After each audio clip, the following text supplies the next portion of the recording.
দিল্লি গরুর মাংসের মিক্স। আসসালামু আলাইকুম। আজকে রান্না হচ্ছে গরুর মাংস কলিজা দিয়ে। কলিজা গরুর মাংসের একদম খুব সুন্দরভাবে মিক্স করে রান্না করা হচ্ছে। এই হচ্ছে কলিজা গরুর মাংসের মিক্স। এখন সবগুলো মশলা এখানে দেওয়া হয়েছে। মশলা দিয়ে ভালোভাবে মিক্স করে নিব। মিক্স করে ইনশাল্লাহ বসে দিব রান্না। এরপরে এখানে দেওয়া হবে ঘানি ভাঙা, একদম ঘানি ভাঙা অরিজিনাল সরিষার তেল। এ হচ্ছে ঘানি ভাঙা অরিজিনাল সরিষার তেল। ঘানি ভাঙা অরিজিনাল সরিষার তেল দিয়ে দিচ্ছি। বিসমিল্লাহ।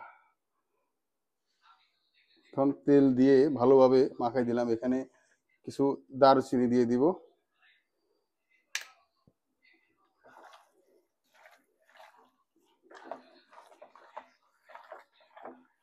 অলরেডি আগুন দিয়ে দিয়েছি। ভালোভাবে মাখানোর পরে এখন রান্না ইনশাল্লাহ স্টার্ট।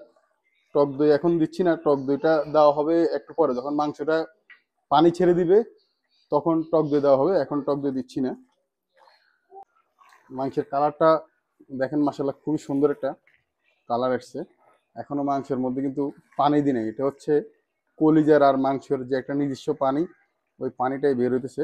এখনো এই যে কলিজা মাংস এখনো কষানি পর্যায়ে আছে। মাশাআল্লাহ খুবই সুন্দর একটা গ্রান বের হইতেছে। এখন দিয়ে দিব হচ্ছে বেরেস্তা। পেঁয়াজের কিছু বেরেস্তা করে রাখছি। এই বেরেস্তা দিলে একটা সুন্দর একটা গ্রান বের হয়। বিসমিল্লাহ।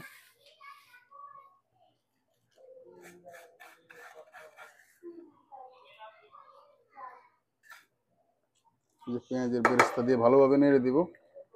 এই বেরেস্তার কারণে একটা ন্যাচারাল গ্রান বের হবে সুন্দরভাবে। বিসমিল্লাহ। মাংসের খুবই সুন্দর একটা কালার চলে আসছে। মাশাআল্লাহ রান্না শেষ। তেল ছেড়ে দিছে ভিতর থেকে। একদম কলিজা দিয়ে গরুর মাংস মিক্স করা রান্না। গরুর মাংস কলিজা দিয়ে খাওয়ার মজা কিন্তু আলাদা। বিসমিল্লাহ। এই যে কলিজা।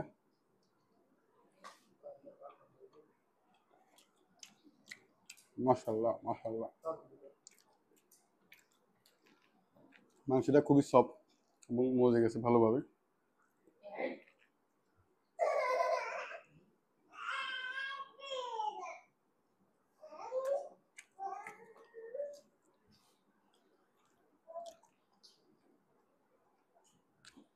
রসুনগুলা মজে গেছে ভিতরে।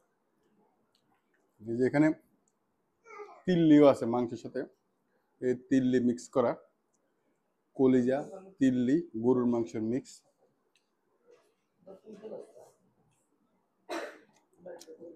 মাশাআল্লাহ মাশাআল্লাহ।